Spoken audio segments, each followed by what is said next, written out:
Selamat pagi, semangat pagi. Assalamualaikum warahmatullahi wabarakatuh. Salam sejahtera, Om Swastiastu, Namo Buddhaya, salam kebajikan, Rahayu, Shalom. Apa kabar semuanya? Mudah-mudahan dalam keadaan yang sehat dan tidak kurang suatu apapun. Baiklah, masih di mata kuliah yang sama, di mata kuliah perilaku konsumen. Kali ini kita akan membahas tentang produk portfolio. Apa itu produk portfolio? Nanti kita akan bahas lebih lanjut mengenai hal tersebut. Sebelum kita memulai perkuliahan kita kali ini, demi kelancaran jalannya kelas kita, maka kita berdoa menurut agama dan kepercayaannya masing-masing. Untuk itu, berdoa dipersilahkan.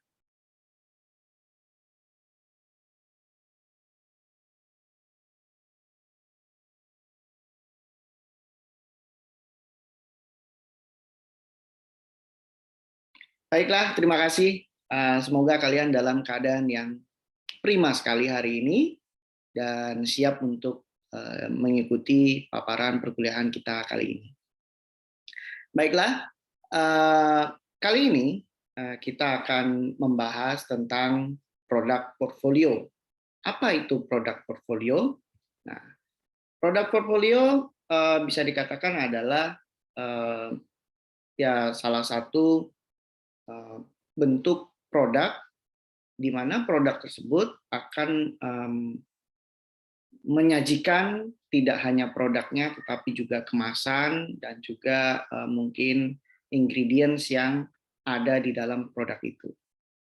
Nah, baiklah kita mulai masuk dalam pembahasan kali ini sesuai dengan capaian pembelajaran mata kuliah kita kali ini, bahwa ada beberapa topik yang akan kita bahas. Pertama yaitu produk portfolio itu sendiri, kemudian nanti kita bicara tentang packaging dan labeling, kemudian setelah itu baru kita masuk ke branding strategi. Nah, di dalam tiga hal tadi akan ada impact atau dampak terhadap konsumen yang nantinya akan kita bahas di dalam topik lifestyle atau gaya hidup. Oke, baiklah. Ini tadi topik mengenai apa saja yang akan kita bicarakan di dalam produk portfolio. Nah, produk portfolio sendiri itu bisa dikatakan bahwa merupakan gambaran atau proses perkembangan dan rencana dalam pencapaian visi di masa mendatang dalam skop atau dalam ruang lingkup produk tentunya, baik itu barang maupun jasa.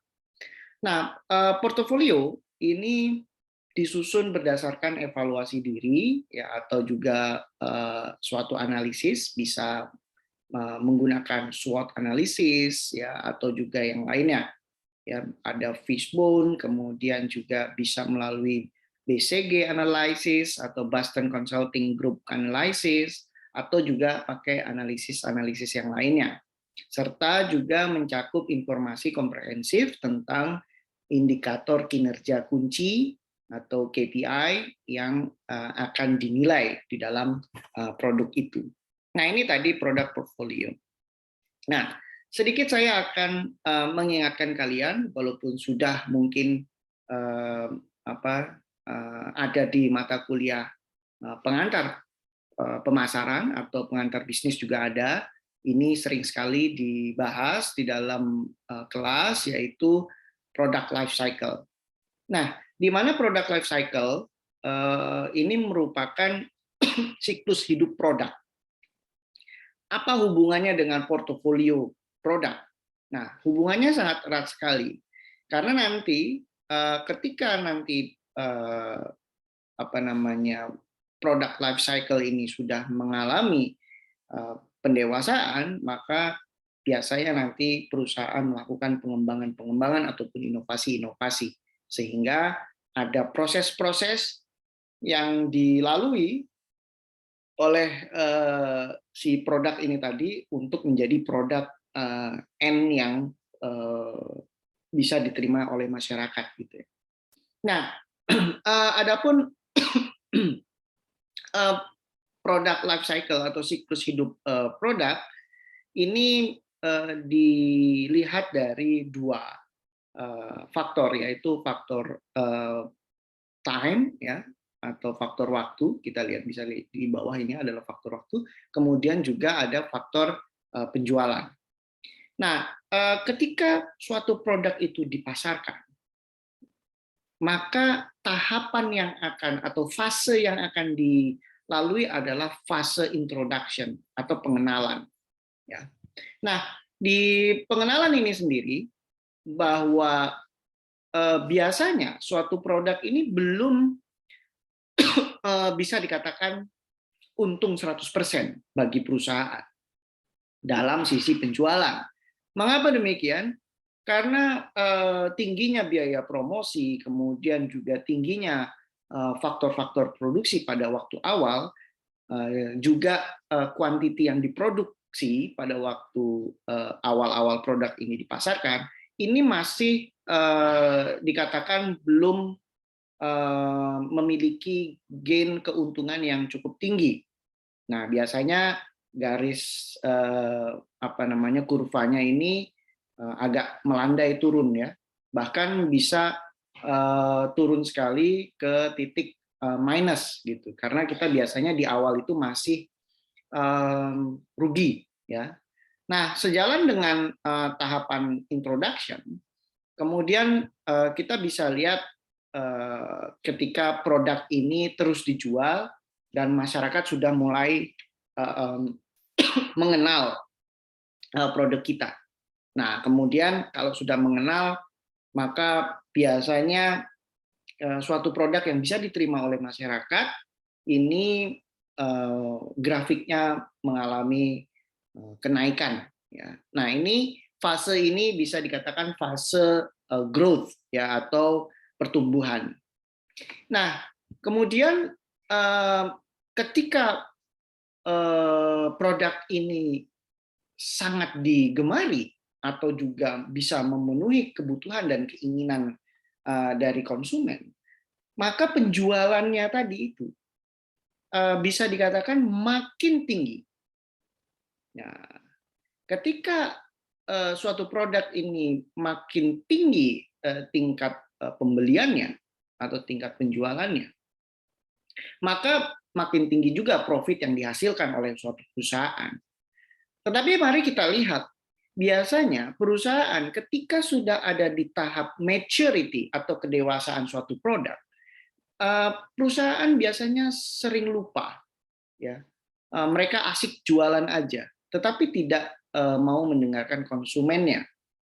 Apa yang harus diperbaiki, apa yang harus ditambah, kemudian nilai-nilai apa yang perlu disampaikan di dalam produk tersebut. Nah, pada tahap maturity, sebaiknya perusahaan bisa melakukan riset dari awal atau juga mendekatkan diri dengan konsumen. Agar apa? Agar produknya tidak ketinggalan zaman.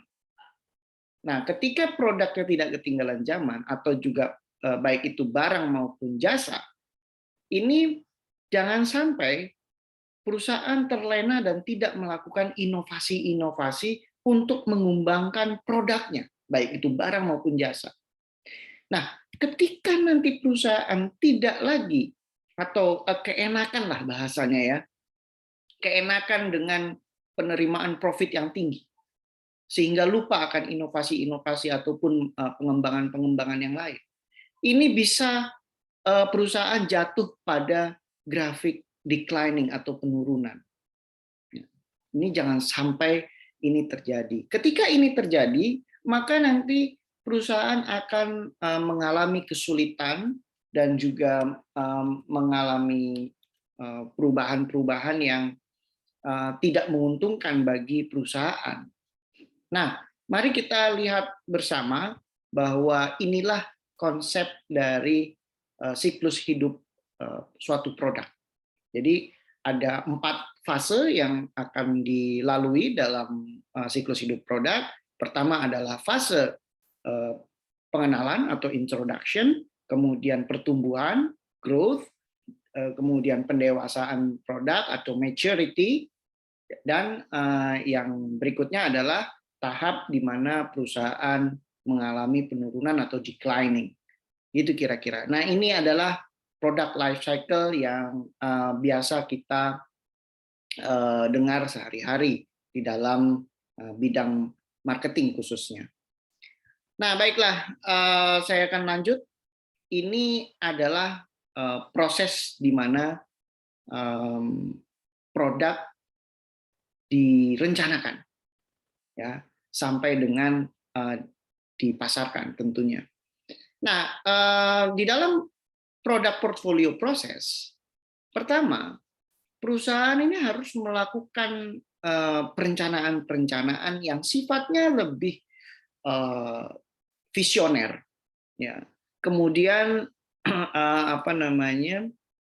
Setelah itu turunannya adalah perencanaan divisi-divisi atau bagian-bagian, bahkan departemen-departemen di dalam perusahaan yang memasarkan produk kita. Nah, yang berisi tentang mungkin tadi kalau corporate lebih ke visi, kalau apa namanya, kalau departemen ataupun divisi mungkin isinya lebih ke misi-misi apa yang mau dicapai.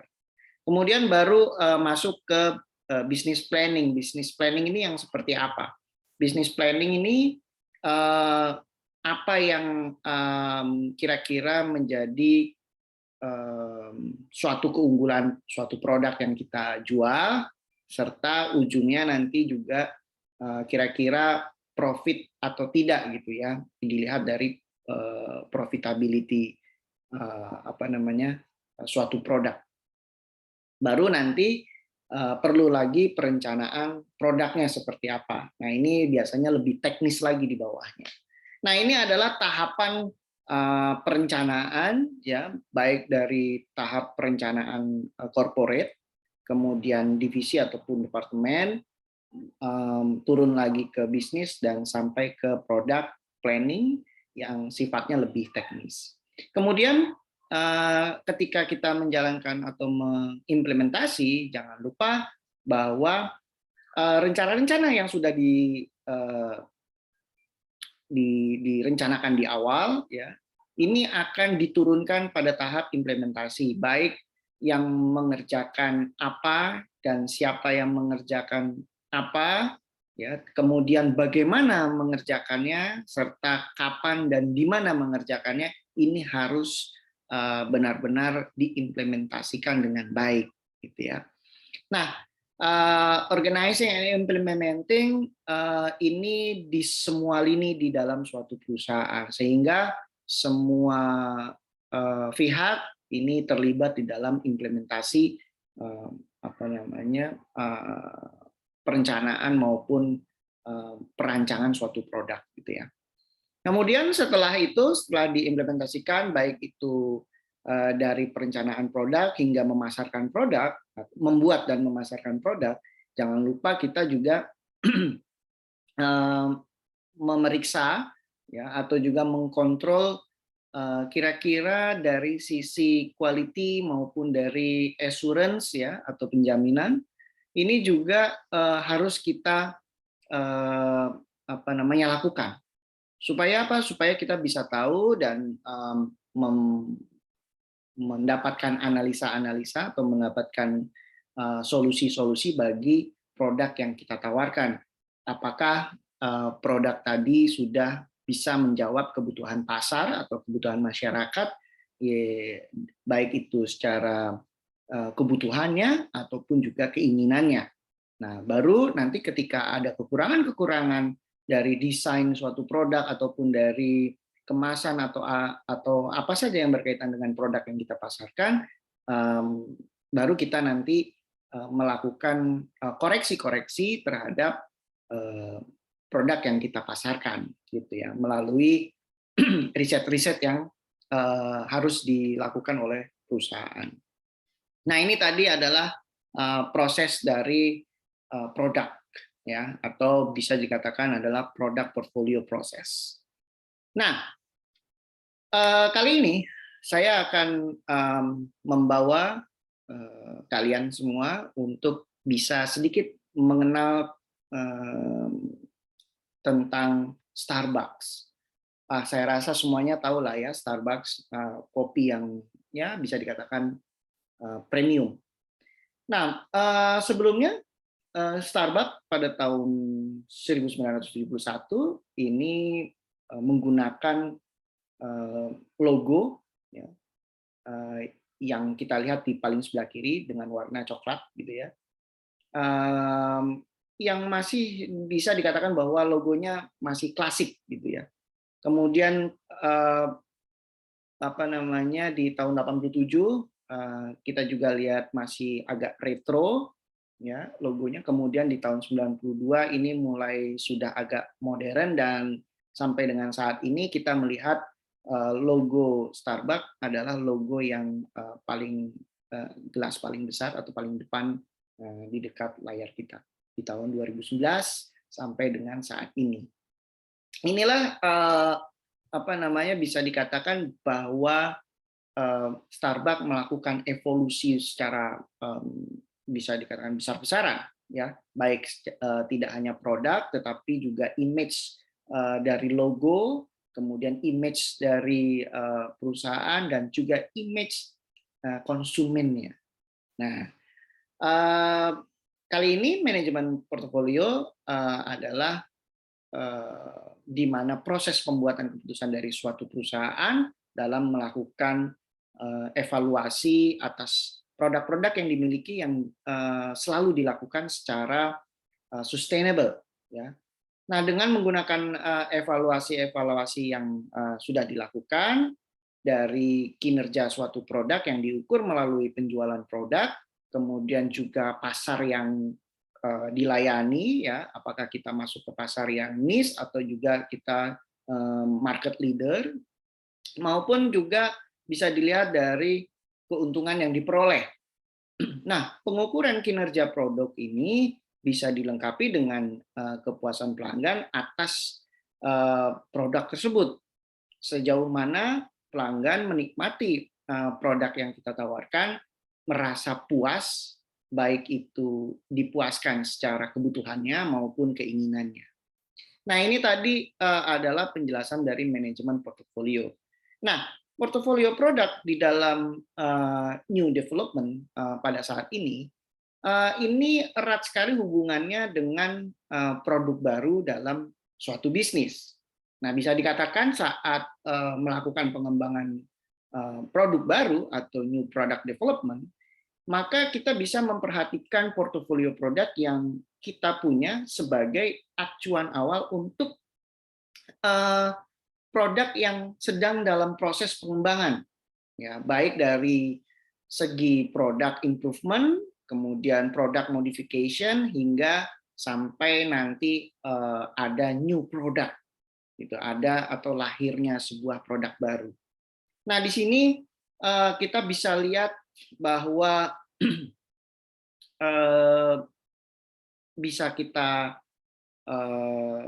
ambil suatu garis lini ya dari yang tadi saya sampaikan mengenai Starbucks dengan portofolio produk, bahwa Starbucks mengembangkan produknya ya, tidak hanya menjual kopi saja tetapi menjual teh, kemudian menjual kudapan, dan juga tidak juga menjual hanya kopi panas tetapi juga menjual apa namanya brew coffee gitu ya, yang kopi disajikan dengan dingin ya, baik itu dengan campuran maupun yang murni. Nah, ini juga terlihat dari Starbucks melakukan pengembangan produknya, baik itu sifatnya temporer maupun yang permanen gitu ya. Nanti kita akan bahas mana yang temporer, mana yang permanen. Oke, itu tadi tentang manajemen produk portfolio dan juga pengembangannya. Nah, kali ini saya akan lebih memantapkan lagi membahas tentang packaging and labeling. Nah, di mana ini kita sudah lihat, mungkin di antara kalian sudah pernah ada yang melihat package dari Starbucks coffee ya. Ini ada Sumatra Lektoba ya, yang dijual bijiannya di Starbucks dengan package yang begitu premium, kemudian label yang begitu jelas, dan juga menawarkan beberapa poin-poin yang bisa didapatkan ketika kita membeli produk ini. Nah, sebelum itu maka saya akan membahas bahwa pengemasan atau packaging ini adalah cara untuk melindungi atau juga mengawetkan produk pangan maupun non pangan yang bertujuan untuk supaya produk kita ini tidak lekang dimakan usia ataupun dimakan iklim ya, cuaca. Nah, kemasan adalah suatu wadah atau tempat yang digunakan untuk mengemas atau mewadahi suatu produk yang dilengkapi dengan label atau juga keterangan-keterangan atau informasi yang termasuk tidak hanya ingredients-nya tetapi juga manfaat dari isi kemasan tersebut. Nah, kemudian fungsinya seperti apa? Fungsinya pertama adalah sebagai wadah atau tempat, kemudian sebagai pelindung tadi ya, tidak lekang dimakan usia ataupun cuaca, kemudian sebagai penunjang cara penyimpanan dan juga supaya mudah dibawa kemana saja, dan juga sebagai alat persaingan dalam pemasaran tentunya. Kita lihat kalau kopi kita di depan kita ini, kopi Starbucks ini dibungkus dengan plastik biasa, mungkin kita nggak mau beli gitu ya. Tetapi dengan kemasan yang begitu indah, begitu eksklusif gitu ya, kita tertarik, wah ini kemasannya aja bagus, apalagi kualitasnya. Nah, ini juga akan mempengaruhi konsumen dalam membeli produk kita tentunya. Nah, setelah tadi kita bicara tentang packaging, saya lanjut ke labeling. Nah, labeling adalah merupakan tulisan, ya bisa berbentuk tulisan, gambar atau juga kombinasi antara gambar dan tulisan yang disertakan di dalam kemasan, ya dengan cara dimasukkan ke dalam atau ditempelkan atau juga dicetak di kemasan produk kita. Ya. Nah, tujuannya adalah untuk mempermudah transaksi dengan proses komputerisasi melalui pengkodean barang dalam bentuk barcode. Ya, kita lihat di produk Starbucks kita yang ada di depan ini ada barcode-nya di bawah. Ini untuk memudahkan transaksi, ya. Dan kode barang ini bertujuan untuk membantu petugas atau juga karyawan dalam mendistribusikan barang. Nah, barcode ini bermacam-macam bentuknya. Ada yang barcode garis, kemudian ada yang barcode numerik, dan ada juga QR code. Ya. Nah, apa saja sih yang ada di dalam atau yang harus dicantumkan di dalam labeling? Pertama adalah nama produk, kemudian bahan apa saja yang digunakan. Nah, ini ada ya di sebelah kiri produk tetapi tidak terlihat.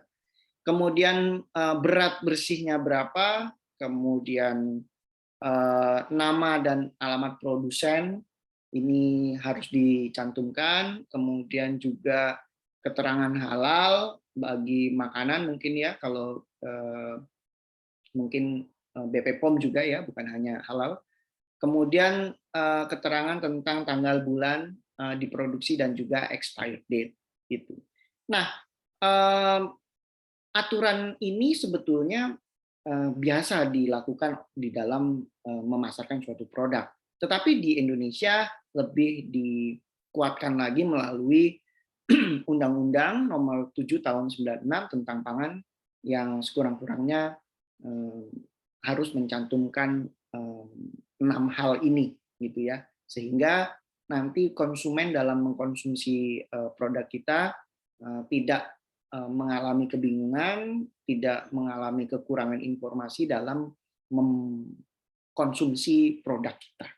Nah, ini tadi bicara tentang labeling. Nah, kemudian label barcoding. Nah, ini kita lihat bahwa barcode, atau kalau kita lihat di depan kita adalah QR code yang sekarang kita pakai, lebih banyak QR code dibandingkan barcode. Ini untuk membaca barcode ini diperlukan sebuah alat pembaca barcode. Kalau kita lihat di supermarket itu, kalau kita mau bayar barang itu ada bentuknya kayak pistol gitu. Kemudian ada infrarednya yang membaca garis-garis atau juga titik-titik yang ada di dalam produk yang mau dibeli, gitu ya. Nah, apa namanya, data yang ada di dalam titik-titik ini atau di dalam garis-garis barcode ini kemudian dibaca oleh scanner yang ditransfer ke komputer untuk bisa didaftar dan ditampilkan sebagai data yang dapat terbaca oleh kita, gitu ya. Jadi titik-titik yang ada di QR code atau juga garis-garis yang ada di barcode ini atau berisi tentang informasi-informasi apa saja, baik itu sifatnya produknya itu sendiri atau bahkan informasi-informasi tambahan yang ada atau yang berkaitan dengan produk yang dijual, gitu ya. Nah, ini tadi tentang label barcoding. Nah, apa saja sih sebetulnya label ini isinya? Nah, pertama ada brand label, ya, kemudian ada grade label, dan juga ada description label. Nah, kalau brand label ini labelnya bisa seperti kayak yang di depan kita ini, di QR code-nya Starbucks. Ini brandnya yang ditampilkan. Atau juga grade label atau grade apa namanya ya, grade produk kita. Apakah produk kita termasuk grade nomor 1, grade nomor 2, grade nomor 3 dalam kategori pangan misalnya. Atau juga label bisa berisi tentang deskripsi-deskripsi, baik itu deskripsi produknya atau juga deskripsi lainnya, gitu ya. Nah, yang seperti yang tadi saya sampaikan bahwa label ini bisa bentuknya barcode, QR code, dan juga ada yang kalau zaman dulu part number. Nah, ini juga sama ya. Part number juga berisi tentang informasi-informasi apa saja atau pengkodean-pengkodean apa saja yang berkaitan dengan produk yang dijual. Nah, oke. Barulah kita masuk ke branding strategi. Nah, ini branding strategi ini apa ya? Branding strategi adalah strategi pemasaran untuk merek dagang. Nah, bisa kita ketahui bahwa branding strategi atau branding bisa dikatakan is everything. Kita lihat ketika gelas kopi dijual tanpa label brand, suatu brand, harganya mungkin ya biasa saja, gitu ya. Misalnya satu gelas kopi yang sama disajikan, isinya sama, kemudian gelasnya pun sama, kemudian kita jual. Harganya bisa berbeda ketika kita menggunakan label. Jadi label atau merek dagang kita ini bisa meningkatkan nilai atau value dari produk yang kita jual. Nah, kemudian apakah orang yang ngopi di Starbucks bisa membedakan antara americano yang disajikan di Starbucks dengan kopi rumahan. Bisakah dia membedakan mana yang americano Starbucks, mana yang americano rumahan? Itu jangan-jangan orang-orang yang datang ke Starbucks hanya membeli branding saja, atau just a lifestyle. Nah, mari kita lihat lebih dalam lagi ya. Nah, ini tadi branding adalah tidak hanya logonya saja, tetapi kita lihat dari logo itu menggunakan apa. Nah, kalau di Starbucks kita bisa lihat maskot dari Starbucks ini adalah sesosok putri duyung yang menggunakan mahkota dengan bintang di atasnya yang berwarna hijau dan juga ada tulisan Starbucks Coffee. Nah, ini adalah maskot dari Starbucks. Ya. Kemudian Starbucks ini biasanya pakai gelas gelas kertas seperti yang ada di depan kita. Ya, ini biasanya Starbucks menggunakan hal ini.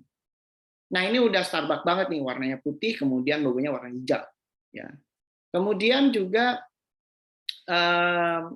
kopinya ini kopinya khas. Ya, kita bisa minta sama baristanya apakah mau minta strong atau juga biasa. Gitu ya. Kemudian juga apakah mau dibuat 360 atau juga biasa saja, ini juga bisa diminta oleh baristanya.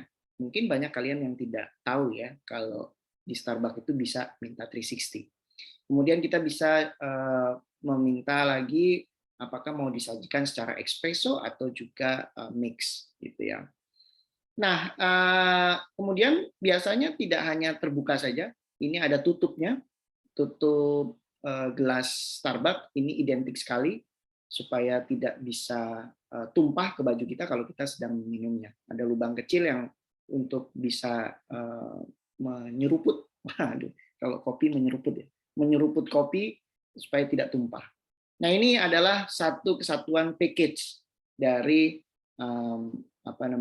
branding association-nya Starbucks gitu ya. Nah, kemudian kalau kita lihat Starbucks mission statement, bunyinya begini: to inspire and nurture the human spirit, one person, one cup, and one neighborhood at the time. It's achieved through the power of branding. Nah, the Starbucks siren logo is one of the most recognizable logos in the world. The global expansion strategy has a key objective to recreating the Starbucks experience in every new country the company enters.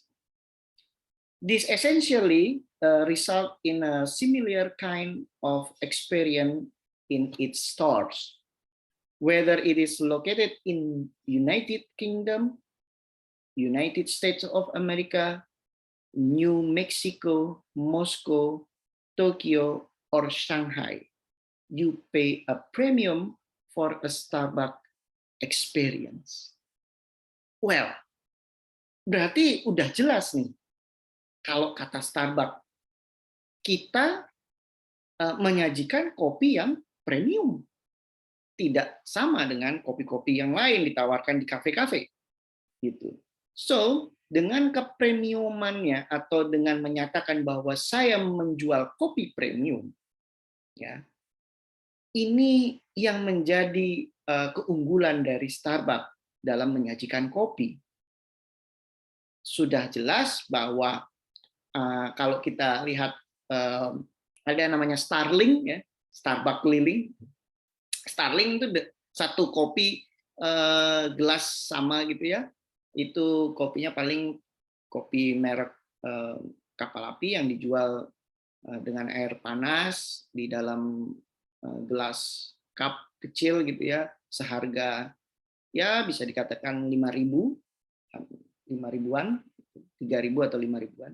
Tetapi kalau kita masuk ke Starbucks, kita minta kopi yang sekecil itu, ini harganya bisa 35.000 atau bisa juga 65.000.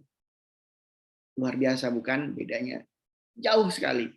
So, dengan branding strategi yang seperti ini, ketika kita sebagai konsumen dan mindset kita sebagai konsumen bilang, "Hey, kita ngopi yuk."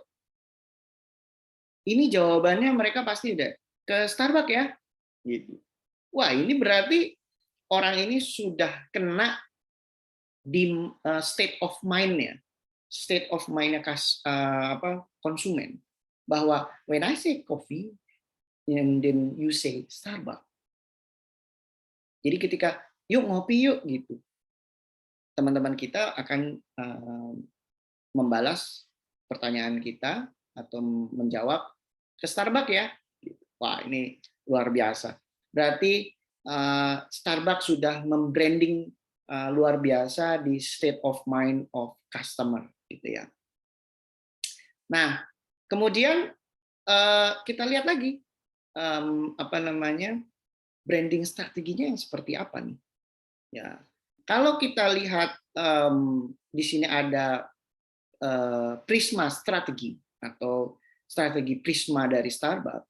Kalau di atas ini adalah suatu gambaran yang akan disampaikan kepada customer, kemudian yang di bawah adalah gambaran yang akan diterima oleh customer.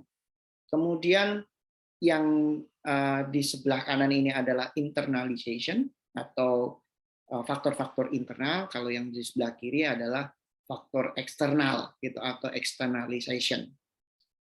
Mari kita lihat bahwa di dalam faktor eksternal ini ada faktor yang mempengaruhi dari branding strateginya Starbucks, yaitu fisik.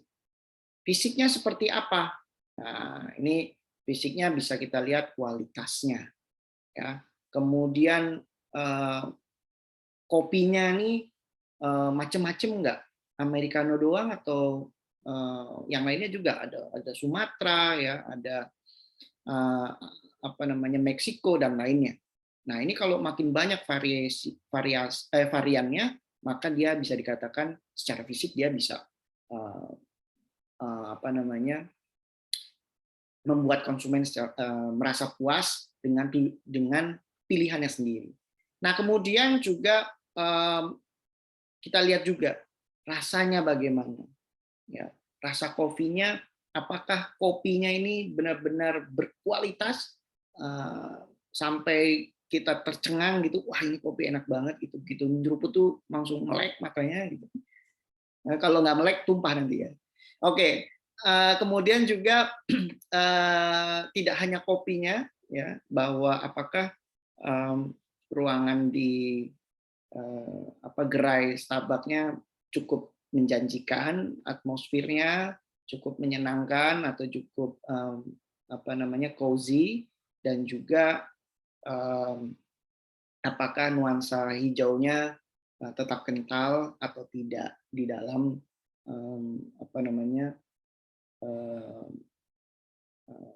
atmosfer yang ada di gerainya Starbucks. Tetapi beberapa waktu yang lalu saya lihat Starbucks sudah mulai berubah ya, tidak lagi identik dengan hijau, tetapi tumbler-tumblernya sudah berwarna-warni, kemudian cup gelas kertas yang digunakan untuk minuman panas juga sudah berwarna-warni ya, sudah tidak hijau semua gitu ya. Tetapi logonya tetap berwarna hijau identik gitu ya. Baiklah, ini kalau kita lihat dari fisiknya seperti apa. Kemudian secara eksternal kita lihat relationship-nya. Ini kira-kira Starbucks ini bisa laku karena apa ya gitu? Karena kedekatannya atau dengan keramah tamahannya, si baristanya bisa menyapa dan lainnya. Atau juga secara eksternal berpengaruh terhadap diri kita untuk mengkonsumsi kopinya Starbucks karena ceritanya teman kita, ceritanya keluarga kita yang pernah ngopi di Starbucks dan memberikan ceritanya, pengalamannya, hal apa saja yang didapatkan ketika mereka menikmati kopi di gerai Starbucks. Kemudian juga reflection, ya ini tidak hanya kita ngopi aja, ternyata di gerai Starbucks kita bisa juga sambil belajar, ya, kemudian bisa sambil bekerja, ya, atau bahasanya nugas, ya, nugas, atau juga apa, hal-hal yang lain yang bisa dilakukan di dalam gerai Starbucks. Gitu. Nah, kemudian di faktor internalnya kita lihat bahwa personality kita juga mempengaruhi perilaku kita, ya, apa namanya, dari kualitas kita datang ke gerai kopi untuk ngapain, gitu ya. Apakah hanya untuk menikmati segelas kopi, ya baik itu panas maupun dingin, atau untuk melakukan hal-hal yang lain, misalnya seperti meet up dengan teman, ya, teman lama, atau juga bisnis meeting bisa dilakukan, atau juga yang lain. Nah, kemudian karena saking seringnya datang ke Starbucks, ini biasanya apa namanya, kita jadi biasa, ya, dengan Starbucks. Dan sedikit-sedikit kalau ngopi Starbucks ini jadi budaya dan jadi kebiasaan, gitu ya. Wah, ini udah menang banyak lagi nih Starbucks, ya, dengan branding strategi yang seperti ini. Kemudian juga ada apa namanya, self image, ya. Dari kita mengkonsumsi Starbucks, kopinya Starbucks atau nongkrong di gerainya Starbucks, ini kita dapat apa, ya? Nah, ini yang perlu kita apa namanya, bahas, bahwa kalau kita dapat apa, bukan hanya segelas kopi saja dengan kudapan, ya, atau snack-snack, tetapi kita dapat value atas itu. Value apa? Namanya product value proposition. Di mana ketika kita datang ke Starbucks dan ngopi di Starbucks, kita mendapatkan value yang lebih. Kenapa? Karena kita menikmati yang namanya premium coffee. Dan bisa dikatakan orang yang ngopi di Starbucks ini ya nggak kaleng-kaleng, gitu ya, karena pasti harus punya duit, gitu kan. Kalau kelamaan di Starbucks pakai wifi-nya juga kan ya nggak enak juga kali, ya, gitu ya. Berjam-jam di Starbucks menggunakan wifi gratisnya, tapi kita cuma beli satu apa namanya, gelas kopi, gitu ya. Tapi ini sering terjadi di Starbucks, ya, kita semua. Nah, ini tadi apa namanya, branding strategi dari Starbucks Coffee, gitu ya. Nah, oke. Kemudian kalau tadi secara general kita sudah lihat branding strateginya seperti apa yang dilakukan oleh Starbucks, maka kita lihat juga nih, ya, penentuan branding strateginya yang seperti apa, ya. Nah, biasanya perusahaan pada suatu saat ini akan mengembangkan merek atau brand yang dimiliki dengan tujuan untuk melayani segmentasi pasar yang berbeda, atau juga dalam rangka melindungi merek dagangnya yang mungkin dalam keadaan tidak menguntungkan, ya, baik itu dari penjualan ataupun juga dari saingan sesama penjual kopi kalau konteksnya Starbucks. Nah, beberapa waktu yang lalu saya datang di gerai Starbucks, ada terlihat Spotify Enterprise terpampang di meja barista. Saya jadi penasaran, loh kok Spotify masuk ke Starbucks, ya, gitu. Nah, saya tanya sama baristanya, ini kenapa ada Spotify di sini? Oh ya, ini apa namanya, bisa dengerin lagu-lagu yang suka diputar di Starbucks di Spotify. Oh gitu, oke. Jadi saya jadi jadi tergerak nih. Oh, ternyata branding strateginya tidak hanya Starbucks-nya saja, tetapi Starbucks membawa Spotify ke dalam gerai Starbucks. Nah, secara umum ada 5 pilihan untuk menentukan strategi merek atau branding strategi dalam penentuan branding strategi di suatu perusahaan. Nah, pertama adalah product line extension strategy, seperti yang dilakukan oleh Starbucks dan Spotify kali ini.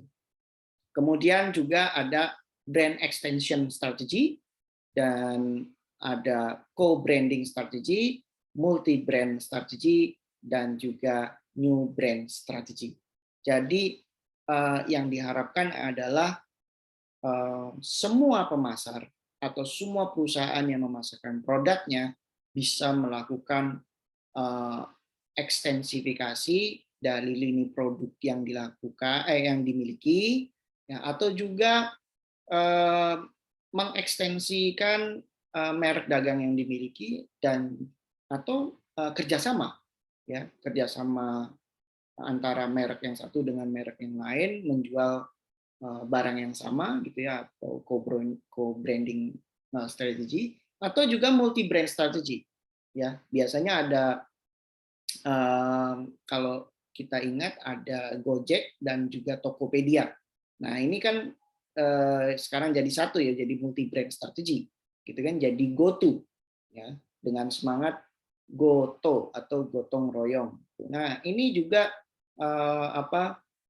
bisa dilakukan oleh suatu perusahaan, atau juga new brand strategy.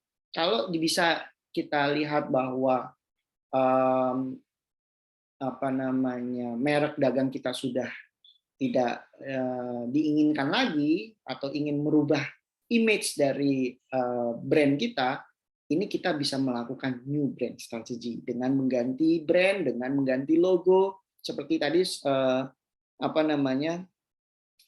Starbucks melakukan perubahan logo 4 kali, hingga terakhir adalah tahun 2011. Ini juga pasti Starbucks ada visi-visi tertentu lah, ya, yang dia lihat, supaya apa? Supaya tidak membosankan, mungkin juga memberikan aura atau semangat yang baru, atau juga memberikan atmosfer baru dengan logo barunya, gitu ya, kira-kira itu. Nah, ini tadi adalah penentuan branding strategy. Nah, baiklah, kali ini kalau tadi kita sudah bicara tentang perusahaan, ya, saya sisi perusahaan, kemudian Starbucks juga menawarkan lifestyle. Yang seperti apa lifestyle itu? Nah, lifestyle atau gaya hidup ini merupakan sikap evaluatif, pernyataan tentang orang lain, kemudian tempat, gagasan, produk, dan sebagainya. Dan nilai dari produk kita banyak diyakini tentang apa yang dapat diterima dan juga apa yang diinginkan. Nah, aktivitas dan perilaku kepentingan atau non-occupied yang konsumen curahkan waktu dan usaha, seperti hobi, olahraga, pelayanan publik, dan juga tempat ibadah, kemudian juga demografi, umur, pendidikan, pendapatan, pekerjaan, struktur keluarga, latar belakang etnis, kemudian jenis kelamin, dan juga lokasi geografis, ini juga menentukan lifestyle si konsumen tadi. Nah, penggunaan pengukuran konsumsi dalam kategori konsumen produk tertentu yang sering dikategorikan sebagai berat, menengah, pengguna, atau bukan pengguna. Nah, kalau kita lihat ada Starbucks card di depan kita, ini Starbucks Reserve, ya. Ini biasanya kalau orang udah punya ini biasanya dia sering banget nih ke Starbucks. Atau sekarang udah ada aplikasinya di handphone kita, bisa kita download, dan Starbucks card-nya sudah bisa kita input datanya ke dalam handphone kita. Nah, ini jadi lifestyle. Apakah kita betul-betul memiliki gaya hidup Starbucks, atau kita hanya ikut-ikutan saja, atau kita memang perlu minum kopi di Starbucks. So, yang mana yang menurut kalian? Kalian ada di kategori yang mana? Gitu kira-kira. Well, ini saja yang bisa saya sampaikan mengenai materi kita kali ini. Terima kasih sudah ada di kelas saya. Selamat pagi, semangat pagi. Assalamualaikum warahmatullahi wabarakatuh. Salam sejahtera. Om Santi Santi, Namo Buddhaya. Salam kebajikan. Rahayu. Salam.